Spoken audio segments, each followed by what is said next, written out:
o sola escritura, ou somente as escrituras, é uma doutrina que ela diz respeito ao culto e também da suficiência das escrituras, isto é, existem alguns dons que eram próprios do período revelacional que já não são mais necessários hoje, porque a revelação já está completada, terminada. Então o sola escritura diz assim: nós só podemos adorar a Deus de acordo com aquilo que Ele prescreveu na sua palavra. Então nada pode ser acrescentado a isso, nada pode ser tirado disso. A mesma questão da revelação bíblica. A revelação foi completada, ela é suficiente, nós não precisamos mais de novas revelações, nem de tradição de homens para estabelecer a verdade do Senhor, uma vez que ela está completa, concluída. Então, nós viramos o disco em tese, mas estamos ainda no mesmo tema, né, que é a suficiência das Escrituras Sagradas. Eu queria tentar, eu não sou muito bom nesse negócio de projetor, é uma tragédia, né? Realmente eu sou muito ruim nesse negócio. Então, graças a Deus que eu tenho 2 seminaristas lá na igreja, que eles são monstros nesse negócio. Então, assim, eu falo um negócio, eles fazem um quadro, fica perfeito. Parece que o pastor é bom nisso, mas não sou, é ele, sou ele. Então, acontece o seguinte, eu queria até tentar escrever alguma coisa no quadro, mas eu não vou ter condições de fazer, eu preciso muito da atenção de vocês, porque eu queria que vocês imaginassem a seguinte cena, certo? Então você imagina uma semente sendo jogada no chão. Essa semente, ela vai germinar, ela vai crescer. Vamos pensar numa planta específica, vamos pensar numa mangueira. No Pará, onde eu sou, nasce mangueira em todo lugar, né? Você tem que se livrar da mangueira, somente de carro. Cai uma manga rosa assim no capô do carro, ele fica conversível na hora. Então, você tem um caroço de manga e você vai fazer a sementeira dele, então ele vai germinar, ele brota. Com o passar do tempo, aquela semente que brotou, ela vai crescendo e ela vai progredindo, ela vai crescendo. Só que nesse processo de crescimento, a seiva, a vida, ela flui dentro dela, isto é, o crescimento que ela é produzido nela, é produzido por um princípio da vida que está estabelecido nela, a seiva. E não é a progressão, ela não é desconectada, entende? O que vem depois, o que nasce, o que cresce do que já era. Não nasce à parte, ele nasce do que já era. É algo que vai crescendo, crescendo, crescendo. Até que um dia, aquele caroço de manga torna-se uma árvore cheia de frutos. Aí você imagina então o seguinte: naquele caroço de manga estava contida uma árvore cheia de frutos. Aquela árvore cheia de frutos estava contida naquela manga, naquele caroço de manga. Um caroço para uma árvore cheia de mangas. Há uma diferença grande, mas há uma unidade entre elas. A revelação bíblica, ela é uma imagem parecida com essa. A revelação bíblica funciona assim: a semente é lançada, imagina a semente da redenção, que é conhecido na teologia como proto-evangelho, né, que é: de ti nascerá a mulher, da mulher nascerá aquele que esmagará a cabeça da serpente. Está lançada a semente. Essa semente, é o que se chama na teologia de revelação em forma de semente, uma linguagem utilizada por Gerhard Voss, um teólogo bíblico dos melhores. E ele diz isso, ele diz que está na forma de semente, é a verdade em forma de semente. Então, é dito ali, e essa verdade, ela desabrocha no decorrer da revelação, de tal maneira que ela é suficiente naquele momento para redimir os pecadores. Adão, depois de cair, creu e foi salvo. Abel creu e foi salvo. Você entende? Era capaz de salvá-los. Ela ainda ia se tornar cada vez mais clara e mais desenvolvida, mas ela já foi entregue. Aí você tem que o calcanhar do filho da mulher vai ser ferido, o sofrimento, o sistema sacrificial, a morte do cordeiro, toda essa estrutura está posta na forma de semente. Toda a estrutura está colocada ali. A estrutura de que ele destruiria Satanás na sua morte, isto é, quando tivesse o calcanhar ferido, ele esmagaria a cabeça da serpente. Lá em Hebreus capítulo 2, verso 14, abra sua Bíblia por favor e leia para mim. Hebreus 2, 14, veja o ápice desse entendimento. Hebreus capítulo 2, verso 14, algum irmão pode ler em voz audível para a gente, por favor.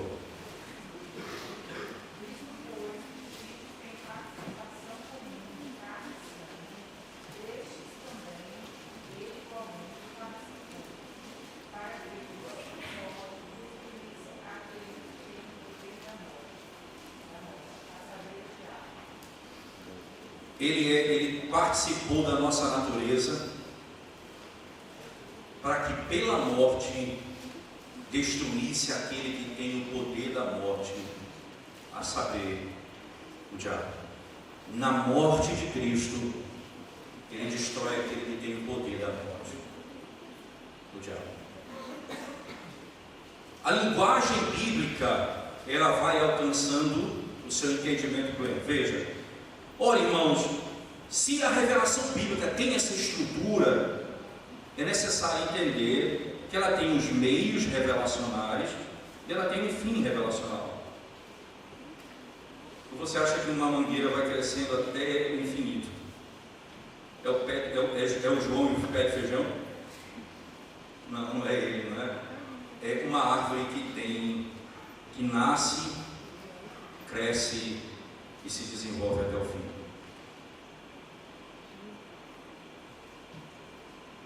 Cada etapa da revelação, porque está conectada com o fim organicamente, ela era poderosa para salvar os pecadores na época que ela era revelada. Como eu disse, Adão, como eu disse, Eva, como eu disse, Abel, Sete, Enoque, Noé, toda a geração. Por que foram salvos? Na carta aos Hebreus, no capítulo 11, veja, queria que você abrisse a sua Bíblia comigo, Hebreus 11, e veja como Hebreus conceitua a fé e quem é o primeiro exemplo de fé que ele utiliza. Hebreus 11, verso 1, por favor.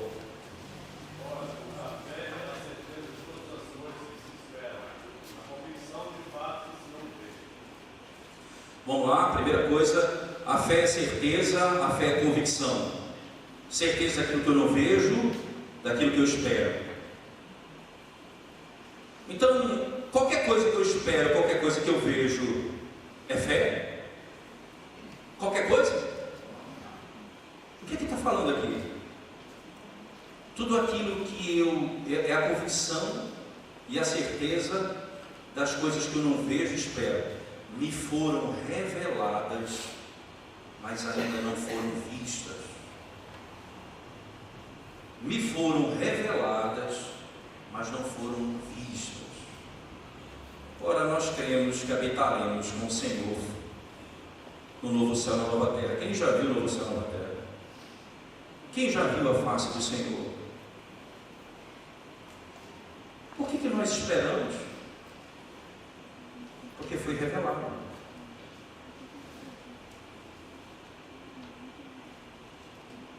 É a certeza do que não foi visto, mas foi revelado. Isso tanto para o passado quanto para o futuro. Veja, o primeiro exemplo de fé que ele dá é a criação. Veja o verso 2 de Hebreus 11, por favor. Pois pela fé os antigos obtiveram bom testemunho. Pode continuar o 3. Pela fé entendemos que foi o universo formado pela palavra de Deus, de maneira que o visível veio a existir das coisas que não aparecem. Veja que coisa, veja só como a fé é intrigante aqui. Não é só crer no Messias, não, é crer na revelação toda, até mesmo na criação. Ele aponta, veja, eu não vi o que não existia, mas veio à existência. E como é que você diz? Porque foi revelado. Eu não vi o que tinha antes, eu vejo o que tem, e foi revelado. Pela fé nós cremos. Então esse negócio de querer provar a criação pela ciência, não tem que a gente estar brigando muito não, tem que crer na revelação bíblica, é o que está escrito, não?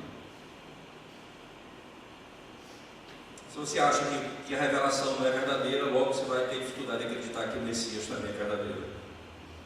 Porque na sequência vem a fé da redenção. Veja o verso 4 agora.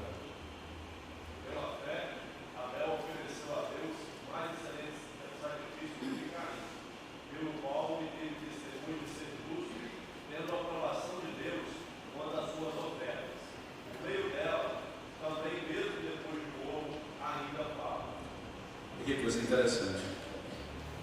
Abel, por que foi que Abel ofereceu um sacrifício a Deus?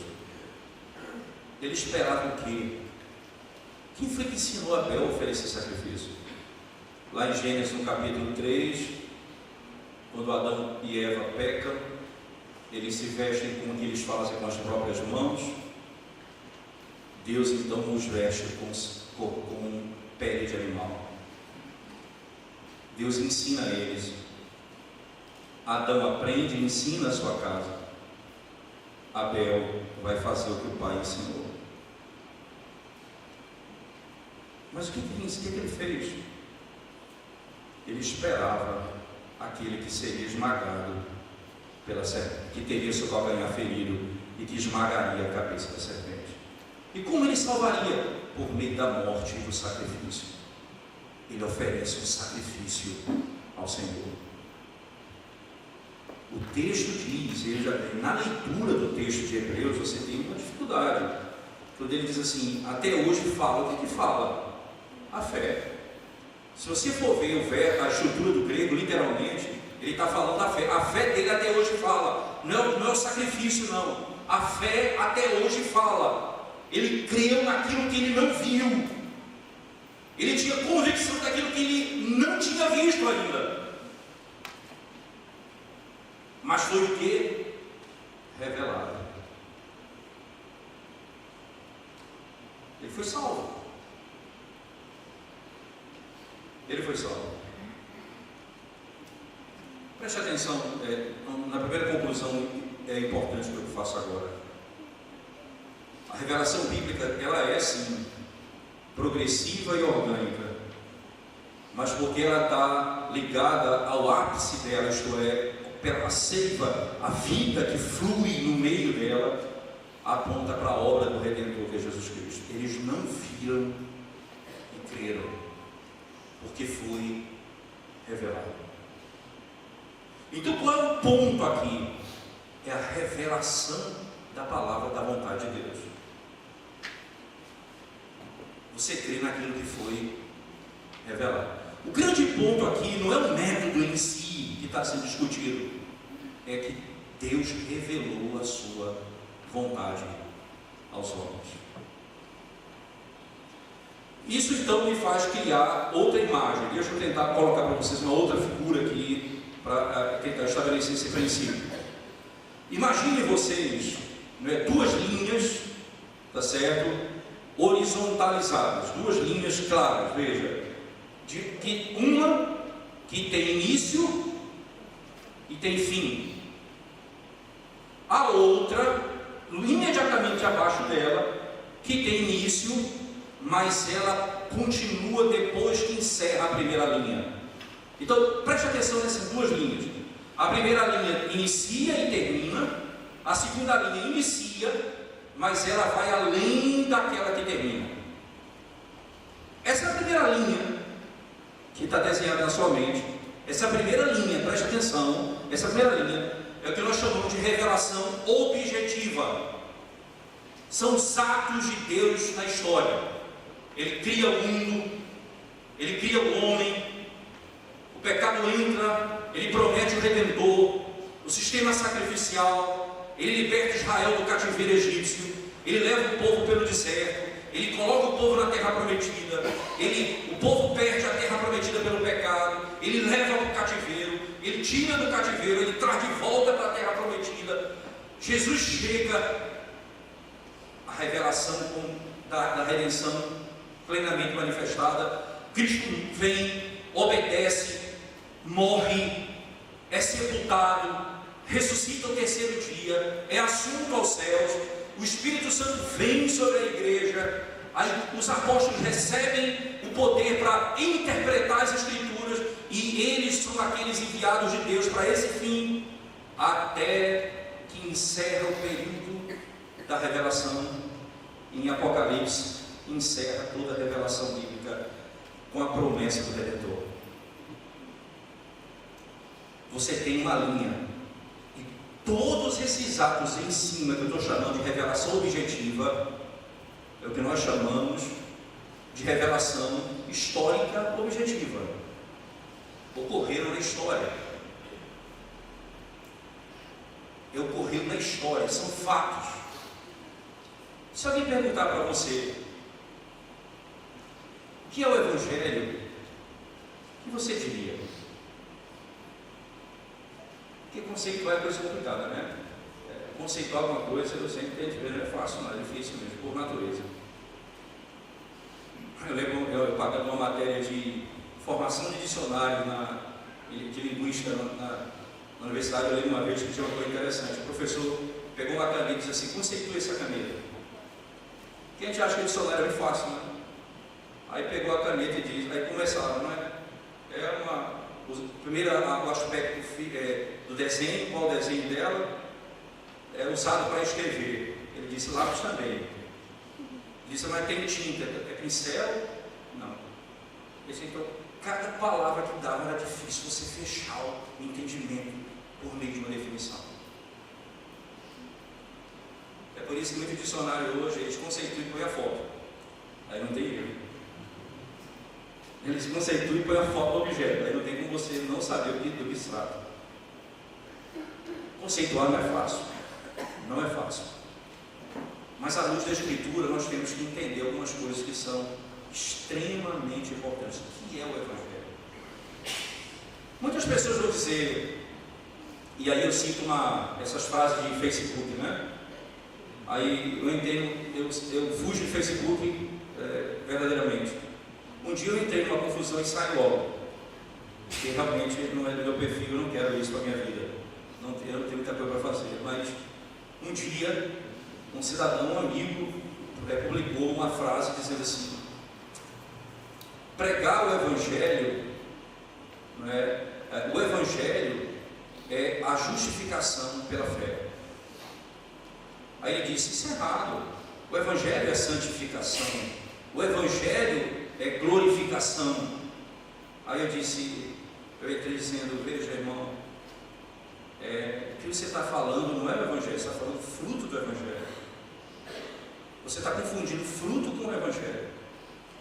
O Evangelho é o Deus que se fez homem, veio ao mundo historicamente, viveu na história e no espaço, no tempo e no espaço, morreu no tempo e no espaço, foi sepultado no tempo e no espaço, ressuscitou no tempo e no espaço, e foi assunto aos céus no tempo e no espaço. Isso é o Evangelho. como fruto da sua obra, você tem justificação, santificação, glorificação. Por que eu estou dizendo isso? Porque a primeira linha que eu coloquei em cima são atos históricos objetivos da redenção, da revelação. Atos que aconteceram na história. Isso é a marca da revelação. A revelação não é subjetiva no sentido de dizer: veja, eu sou justificado, você não é. Você é mais santo do que eu. Ele vai ser glorificado, você não. Você entende isso? Tem a ver com algo pessoal que acontece comigo e pode não acontecer com você. Eu não estou falando, eu estou falando de história, o que aconteceu no tempo. Isso independe do que aconteceu comigo ou com você. Isso é história. O Evangelho é história. Esse é o problema nosso hoje. As pessoas querem colocar a mensagem do Evangelho a sentimento. Um sente, outro não sente. E esse é o grande mal da nossa geração. Nós lidamos com revelação objetiva, histórica. De fato, isso aconteceu no tempo e no espaço. Se você quiser ver o conceito de Evangelho, é só pegar o texto de Romanos, capítulo 1, versos 1 a 4. Paulo começa dizendo no verso 1. Ele usa a palavra Evangelho de Deus no verso 1. Aí ele diz no verso 2, que foi pregado pelos profetas, veja, é anunciado desde o Antigo Testamento. Verso 3, ele fala do conteúdo do Evangelho, que fala de Cristo, Filho de Deus, que segundo a carne é filho de Davi. Esse Filho de Deus é verdadeiro homem e verdadeiro Deus. Esse é o conteúdo do Evangelho. E aí o verso 4 fala que foi declarado Filho de Deus com poder pelo Espírito de Santidade. Isto é, veja, a Trindade, o Evangelho de Deus, pregado desde o Antigo Testamento, que fala acerca do Filho de Deus, isto é, que é homem verdadeiro e Deus verdadeiro, e que é pregado com poder na ressurreição pelo Espírito de Santidade. Paulo conceitua e diz que o conteúdo é o Deus que se fez homem na história. Essa revelação, irmãos, histórica, ela cessou. Porque toda a obra da redenção está colocada. Ele veio, ele foi prometido, ele veio, cumpriu sua vontade, realizou toda a obra de Deus, foi assunto aos céus, envia o Espírito e disse: voltarei. Vai haver nova revelação, sabe quando? Quando ele voltar. Porque nós vamos ver com os nossos olhos aquilo que nós esperamos pela fé.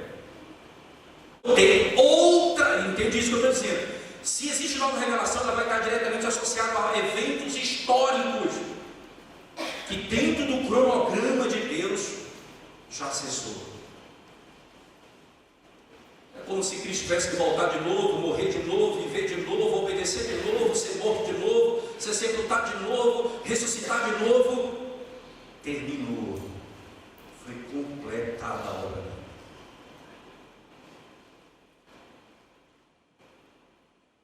Perceba, se há nova revelação, há nova história, há novos eventos. Porque a revelação, primeiramente, ela é histórica e objetiva. Por que eu coloquei esse traço de série abaixo da primeira linha? Por quê? Porque aí é a apreensão de cada um eleito da verdade histórica. Adão creu, Eva creu, Abel creu, Caim não creu.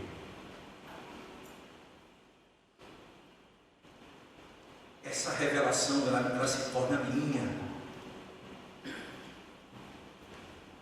Isso é pessoal, isso permanece. O que é que se prega do púlpito? O Evangelho histórico de Cristo, com as implicações doutrinárias dele. E o que é que acontece? Os eleitos são salvos.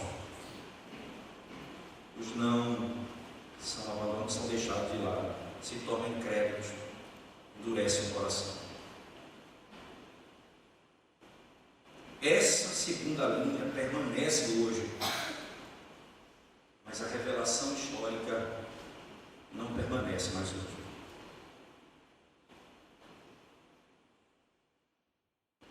Deixa eu tentar extrair de vocês alguma coisa, porque o olhar é tenso, né? O olhar é tenso.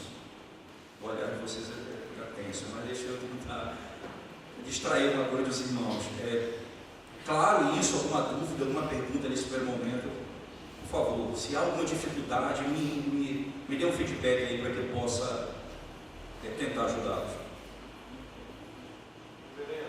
Por favor.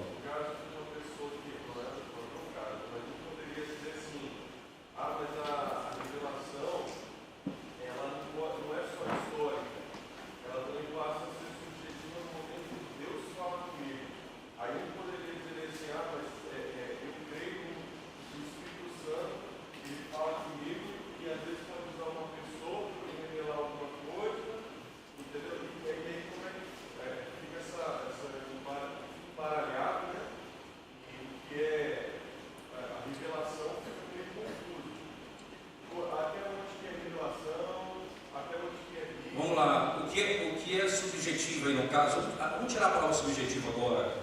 Só coloquei o subjetivo para poder contrastar com o objetivo da revelação. Mas vamos tirar o subjetivo, que ele passa a ter problema agora no mundo de teologia que nós temos.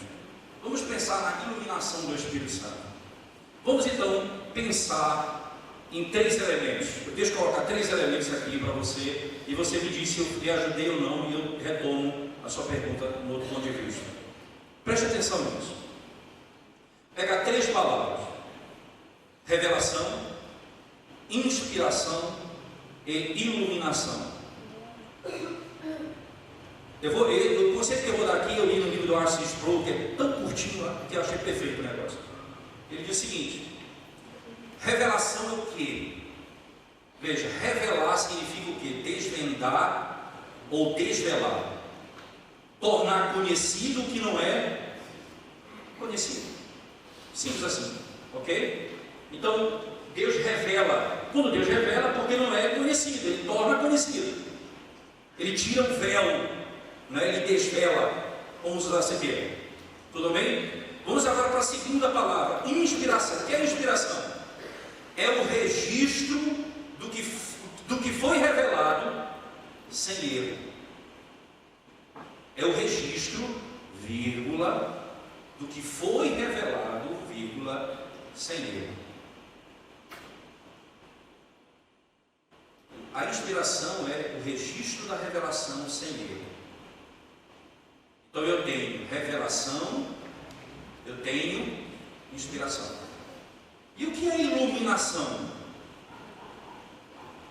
É a obra do Espírito que revelou aquilo que não era conhecido e inspirou homens a escreverem a revelação sem erro,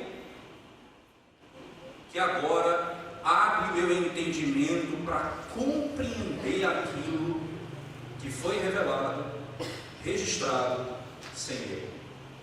O que eu tenho hoje? Qual dos 3 eu tenho hoje? Me responda você.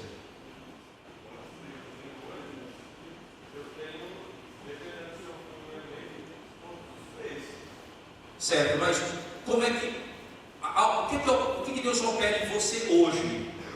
Ele opera a revelação no sentido de falar aquilo que ele não. Ele opera a inspiração. O que é que ele opera?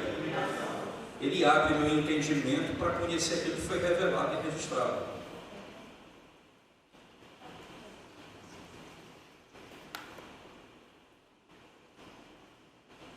Não sei se isso lhe ajudou.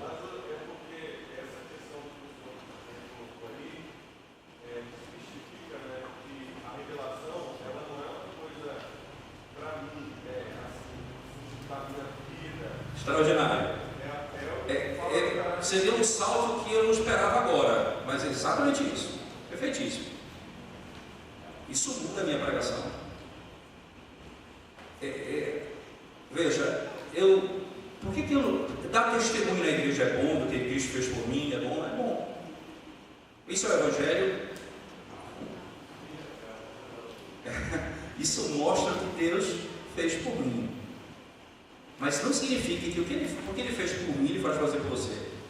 A tua esperança está no fato de que ele se tornou homem, veio ao mundo, cumpriu a vontade de Deus, morreu, foi sepultado, ressuscitou ao terceiro dia, foi assunto aos céus e foi dado todo o poder a ele. Essa é a tua esperança. O que ele fez por mim pode animar a igreja, pode ajudar a igreja, mas não é a pregação do Evangelho.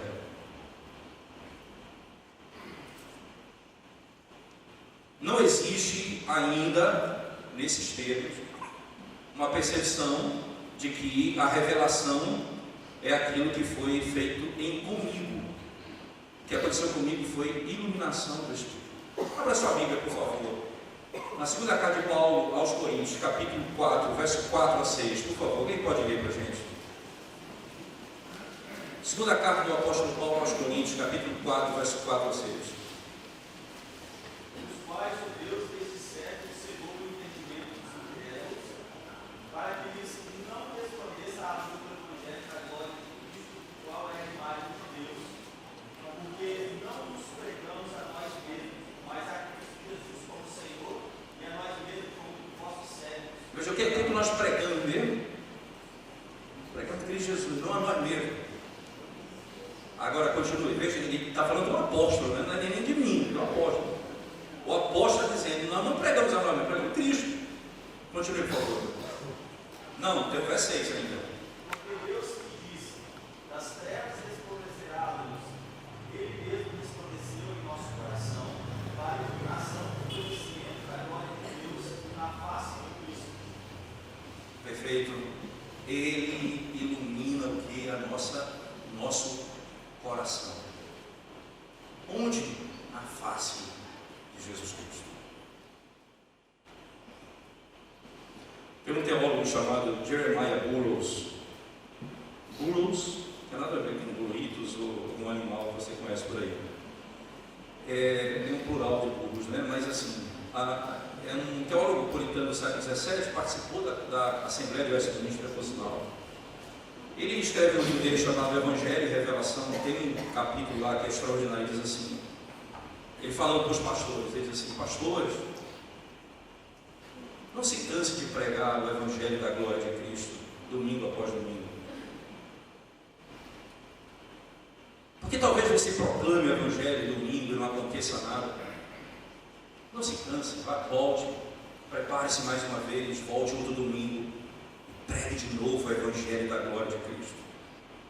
Talvez de novo não aconteça nada, mas volte para casa, não se canse, prepare-se mais uma vez, volte outro domingo, proclame o Evangelho da glória de Cristo. Talvez de novo, ele diz, não aconteça nada.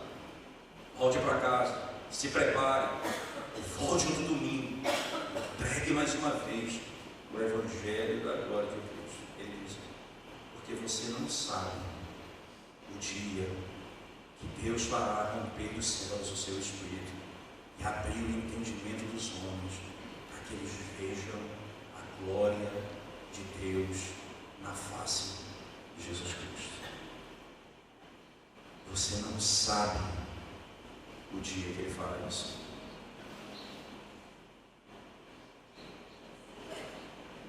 O que acontece é isso, né? A gente prega, não acontece, a gente vai mudar a pregação, a gente vai agora dar testemunho, vai fazer um louvorzão mesmo, sim, o povo tem que se converter. Quando o pastor estiver pregando aí no teclado lá no fundo, eu fui pregar numa igreja em determinado lugar, aí terminou a pregação, aí fui orar, quando eu terminei de orar, o cidadão já foi para o teclado, começou a tocar, aí eu olhei para ele, se mancou e desceu, eu falei, vamos continuar. O que é isso? O que ele está querendo? Ele está querendo ajudar Deus, é? Ele quer facilitar a salvação das pessoas. É a obra de Deus, Ele criou o mundo sem o mundo nem querer. Ele chamou a existência o nada, Ele disse, nada, vem a existência, e veio. Ele chamou Lázaro, que não podia ouvir, estava 4 dias morto, está de putrefação, sai para a vida. E ele veio, agora eu preciso de um teclado para que o pecador escute a voz de Deus. Isso é absurdo. Essa é a nossa geração.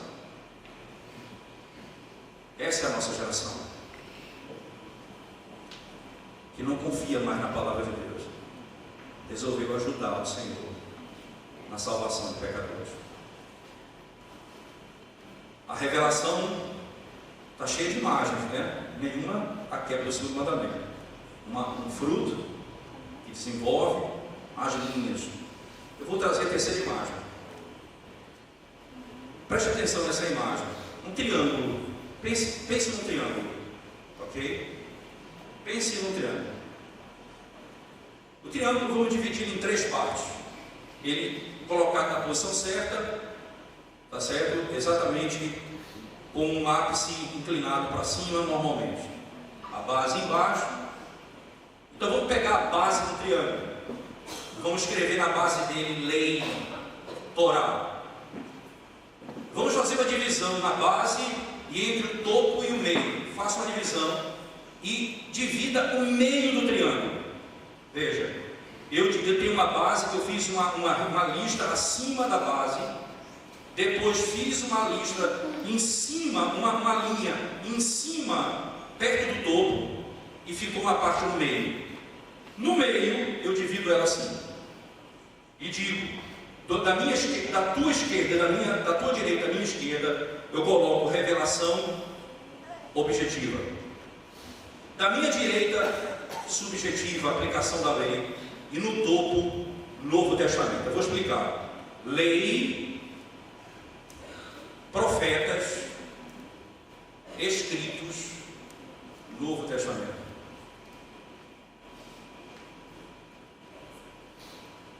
Você sabe que os liberais, eles lutam para fazer uma coisa com a revelação bíblica. Sabe o que é? Provar que Moisés não é o autor do Pentateuco.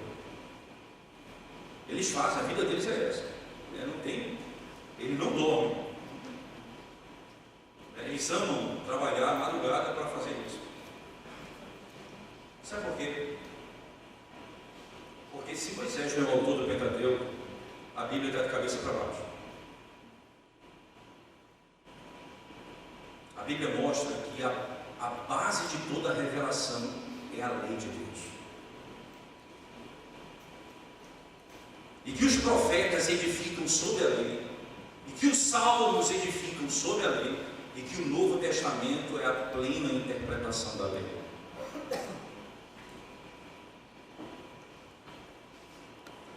Deixa eu dar um exemplo para você tentar ser prático aqui. Em Gênesis no capítulo 15, verso 6, por exemplo, veja o que está escrito lá, Gênesis 15, verso 6, sobre Abraão e sua fé. Gênesis 15, 6.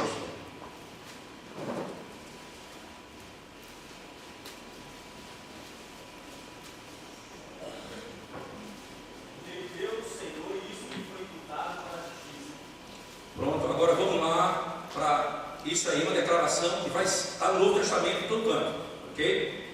Mas vamos agora para Abacuque, capítulo 2, verso 3 e 4, por favor. Abacuque 2, vamos pegar primeiro a lei, agora vamos para um profeta.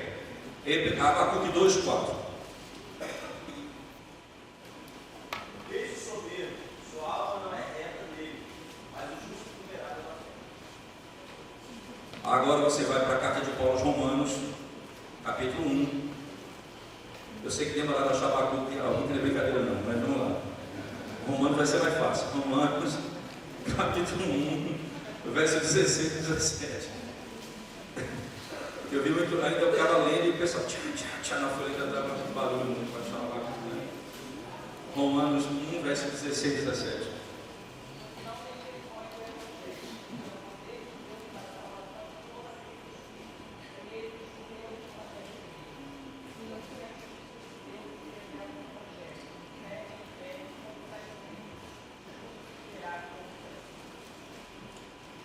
Interessante. Abraão creu e isso foi imputado para a justiça. Abacuque diz: o justo viverá por sua fé. Paulo diz: explicando o Evangelho, dizendo: o justo vive por fé. Por que essa lógica? O que Paulo está fazendo? Deixa só, eu não vou entrar em complexidade aqui, mas deixa eu só explicar para vocês uma coisa. A palavra fé, em hebraico, especialmente em Abacuque, ela vem de uma raiz, de uma palavra que pode significar obediência.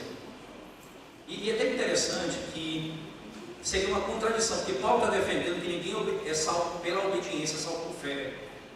Mas Abacuque dá a ideia de se dizer o seguinte: olha, o justo viverá por sua obediência, por sua fé.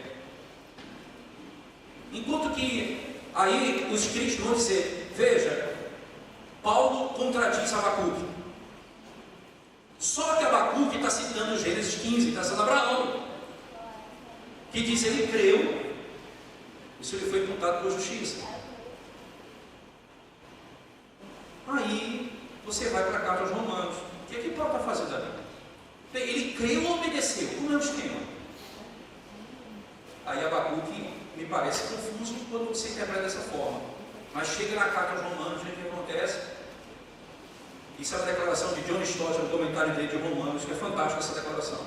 Ele diz assim: do capítulo 1 ao capítulo 5 do livro da carta de Paulo aos Romanos, a palavra mais utilizada por Paulo é fé. E do capítulo 6 até o fim de Romanos, a palavra mais utilizada é obediência. A obediência que procede da fé. Isto é, a verdadeira fé produz obediência. Essa é a tese de Tiago. Justificado não somente pela fé, mas também pela obediência. Porque a verdadeira fé produzirá obediência.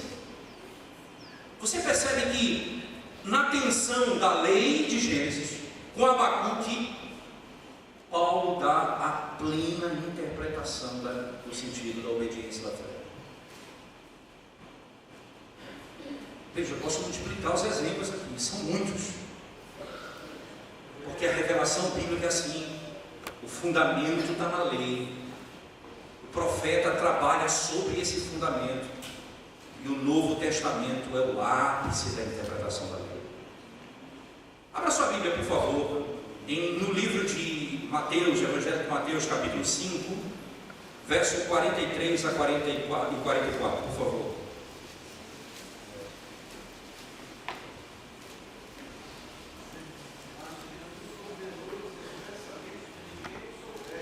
Mateus 5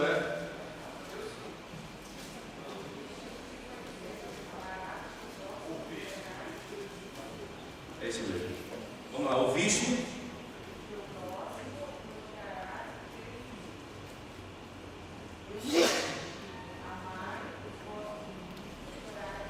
Aí, o que normalmente se pensa? Jesus aqui está contradizendo Moisés. Moisés disse isso, que loucura é essa? Aí veja, aí mata toda a harmonia da revelação. Mas, que texto é que está sendo citado aí? Levítico 19, verso 18. Vá lá para Levítico 19 e veja o que é que a lei diz sobre o amor. E veja se é isso que está dito lá. Levítico 19, verso 18, por favor.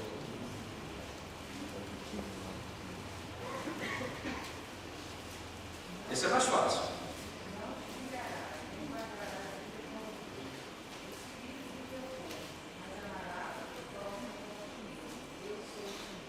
Veja, ele diz: o que é que a lei diz? Ame o teu próximo, não diz odeie teu inimigo, não.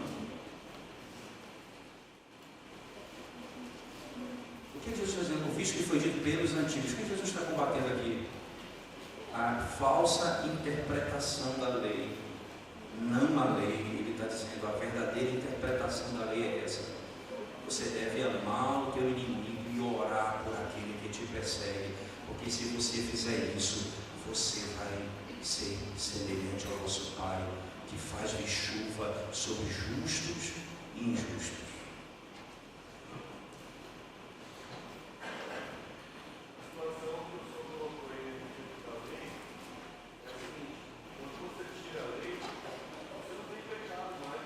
Perfeito. Acabou. E não é isso aqui evangelho, né? Exatamente.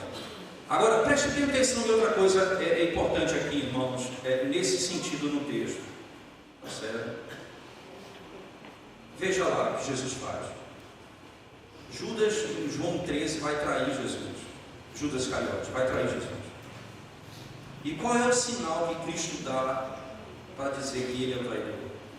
Aquele que eu colocar um bocado no prato. Aquele que eu alimentar.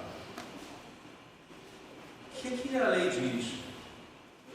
Se o teu inimigo tem fome, dá de comer. O que Cristo está fazendo ali? Cumprindo a lei. Ele dá de comer ao seu mais severo inimigo. E você amontoará a brasa viva sobre sua cabeça. Ora, a lei é explicada pelo Evangelho no Novo Testamento. Entende? O verdadeiro intérprete da lei é o próprio Deus, por meio dos profetas, por meio de Cristo, nosso Senhor, por meio dos apóstolos, que interpretam perfeitamente a lei de Deus.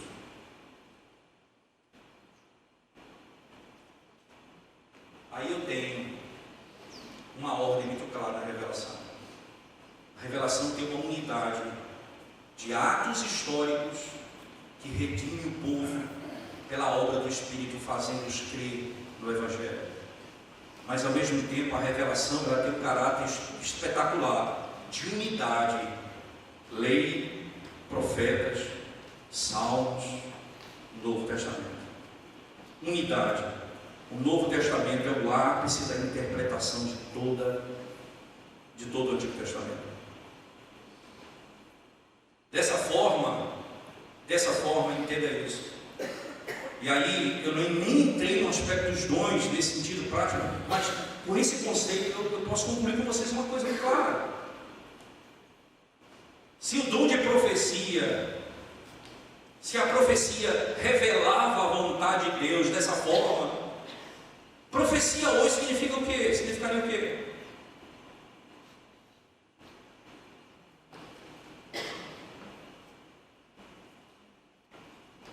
Por que eu preciso de nova de profecia hoje mesmo?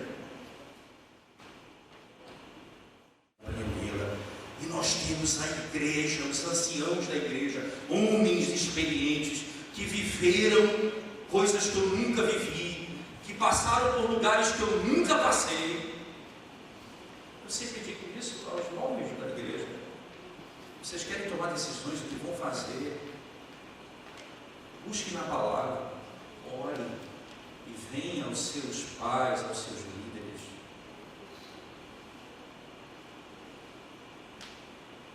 Quando eu estava vindo dos Estados Unidos para o Brasil em 2010, terminando minhas coisas lá e voltando para o Brasil, eu vinha para Recife, para ser professor de seminário em Recife. E eu tinha amado Teresina, apesar do calor, né? Eu pensei, vou gastar dinheiro com ar-condicionado, mas é muito bom lá, vai ser muito bom. Eu amei Teresina, minha família, meus filhos, tudo bem, então eu decidi no coração que eu queria voltar para Teresina. Mas a primeira porta que se abriu foi em Recife. Recebi o convite do seminário, eles me chamaram para voltar, então dei minha palavra que voltaria. A condição que eles me ofereciam não dava para eu manter minha casa, mas Deus, há um tempo atrás, me deu mais do que eu precisava para viver e me deu a graça de guardar esse dinheiro e não gastar de maneira fútil. E agora eu podia voltar e ganhar menos e manter minha família com dignidade por 10 meses, com o dinheiro que Deus tinha me concedido, eu havia guardado, e meus filhos não passariam necessidades por isso. Em 10 meses eu gastei mais de 20 mil reais da minha própria conta para poder me manter em Recife, para você ter uma ideia. Resultado, quando eu estava decidido sair e o seminário me convidou e eu aceitei, me veio Teresina. E o convite foi extraordinário. Financeiramente, pelo menos 8 vezes mais do que eu ganhei em Recife. uma igreja que eu amava, me chamou para pastorear. Amava a igreja. Os irmãos, pastor, nós queremos que venha para cá, venha para cá. O seminário disse, você, mesmo sendo pastor tempo integral, nós vamos contratar você como pastor, professor exclusivo da casa, e o seu salário vai ser X, a igreja vai dar X, e aquela coisa foi só todo mundo. Eu disse, meu pai do céu, eu estou morto aqui, como é que eu vou fazer? E eu ia ganhar 20% do que eu ia ganhar lá em Recife. Eu tinha dado minha palavra. Eu disse, meu Deus. E aí um amigo me ligou lá de Recife, Terezinha, e disse, pastor, o contrato se quebra, é só negociar, converse com as partes.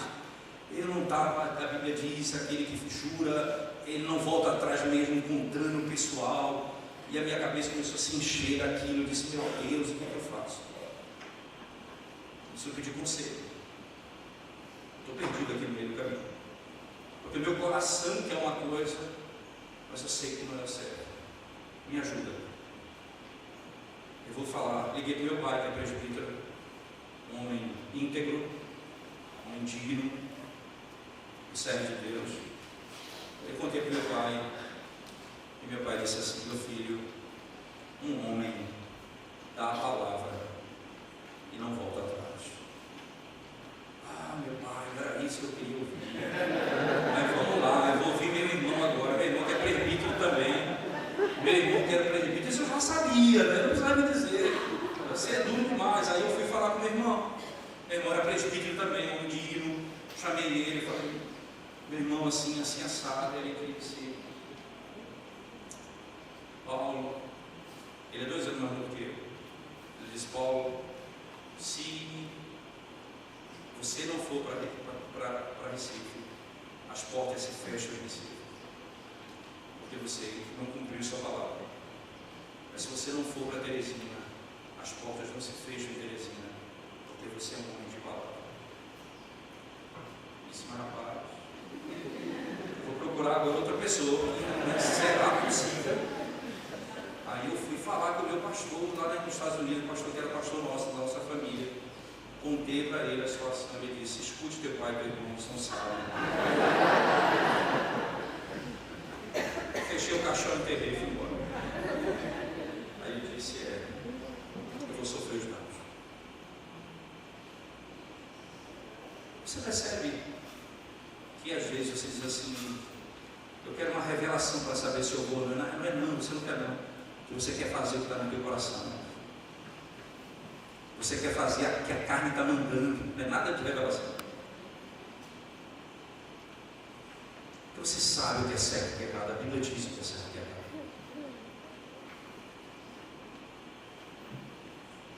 Quando usa esse argumento para falar, eu preciso de nova revelação para esse tipo de coisa, você está desmerecendo os teus presbíteros, desmerecendo os teus pais, desmerecendo as pessoas mais velhas da igreja. Aí disse, mas ele errou nisso. É por isso mesmo que ele vai te ajudar. Ele vai dizer para você, meu filho, não venha por esse caminho. Eu quebrei a cara. Vá por esse outro caminho. É melhor. É mais sábio. O homem mais velho é aquele que passou por caminhos que o jovem ainda não passou. Mas o jovem é danado para querer saber tudo, antes mesmo de ter passado por lá. Por isso gosta de quebrar a cara. Não ama escutar os pais, não ama escutar a palavra de Deus, quer escutar o coração. E aí vem com a história de revelação. Como diz um amigo meu, é revelamento, não revelação. A revelação está pronta na imagem da semente da árvore, na imagem do triângulo que se interpreta, e na imagem da linha. A revelação, o objetivo está pronto. Nós não precisamos mais de nova revelação. Logo, não precisamos mais de profecias. A gente precisa de profeta que se levante, abra a Bíblia e diga a vontade de Deus para a igreja. É isso que a igreja precisa. Que a palavra de Deus seja proclamada com fidelidade, dia após dia, domingo após domingo. Que nós não vamos atrás de outros dons revelacionais, nem línguas, nem profecias, nem coisas dessa natureza, porque Deus já revelou sua vontade na sua palavra e nos deu homens sábios. Ele é tão sábio que os presbíteros são chamados de anciãos. Os presbíteros são chamados de anciãos. E são esses que Deus colocou para conduzir a igreja no caminho da palavra. À noite nós voltaremos a esse tema, falarei mais diretamente do texto. Vou tentar expor João nesse princípio para vocês hoje à noite. Eu vou tentar, como eu estou pregando João na igreja toda, eu vou tentar mostrar esse conceito em João, como é claro em João isso, para que nós possamos cada vez mais amar a lei de Deus e andar nela, porque essa é a vontade de Deus revelada ao seu povo. Amém? Vamos orar mais uma vez ao Senhor e eu passo a palavra.